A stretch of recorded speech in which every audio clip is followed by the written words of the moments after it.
Personne n'a très envie de se mettre à dégouliner pour finir par mourir, en fait.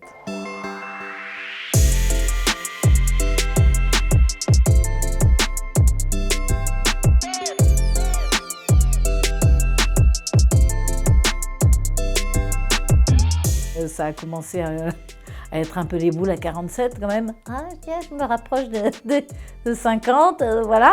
Pour moi, quand j'étais jeune, les vieux, c'était une race à part. Pas vraiment des extraterrestres, mais en tout cas une catégorie humaine dans laquelle j'appartiendrai jamais. C'est pour ça que dans l'album, j'ai fait 2 planètes d'ailleurs. Et aujourd'hui, je vois bien que j'avance, que je suis assise sur le pont entre les 2 planètes, la planète des humains. C'est pas la planète des jeunes et la planète des vieux, c'est les humains et les vieux. Heureusement, ça se fait petit à petit, parce qu'il faut quand même s'habituer à l'idée. Je vois bien que mon corps dégouline. Pour moi, c'est une augmentation de l'attraction terrestre, tout ça.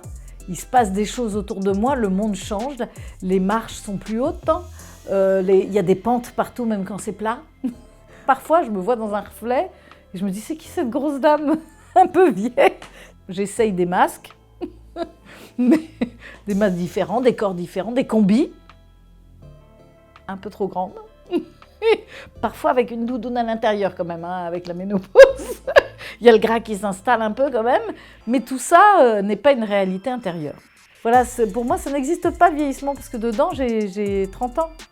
Le moment où vraiment ça a été difficile pour moi, c'est le visage qui perd un tout petit peu de sa structure.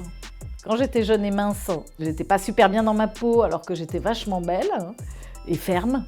Et maintenant que je suis super bien dans ma peau, et mon corps me dit fuck. C'est que je me dis, merde, si j'avais su, j'aurais vachement mieux profité d'être un canon. L'aspect positif, c'est que d'accord, le corps nous abandonne, mais pas l'esprit. On a appris pendant toutes ces années, et cette expérience, c'est un bonheur auquel on n'avait pas droit avant. Parce qu'il y avait cette espèce de sentiment d'urgence, de réussite, l'angoisse de l'avenir, etc., qui sont faits pour punir les jeunes d'être beaux. Et en vieillissant, on se libère du regard des autres. Du coup, on s'accepte un peu plus comme on est, imparfaite. Et voire, on commence à aimer ses défauts. L'intérêt aussi de la cinquantaine, on commence à regarder le monde extérieur autour de soi. Et moi, ce qui me fait plaisir, c'est des expos, des voyages, mes amis, mes enfants. Et d'observer tout ça, c'est ce qui me nourrit aujourd'hui. Tous les jours, je dis à mes enfants qu'on n'a qu'une vie, que c'est ici maintenant, qu'on n'est pas dans la répétition générale, qu'il ne faut pas avoir peur de la mort, qu'il faut l'apprivoiser très vite. Voilà, il n'y a qu'une seule date d'aujourd'hui. Qu'est-ce qu'on a envie d'en faire ?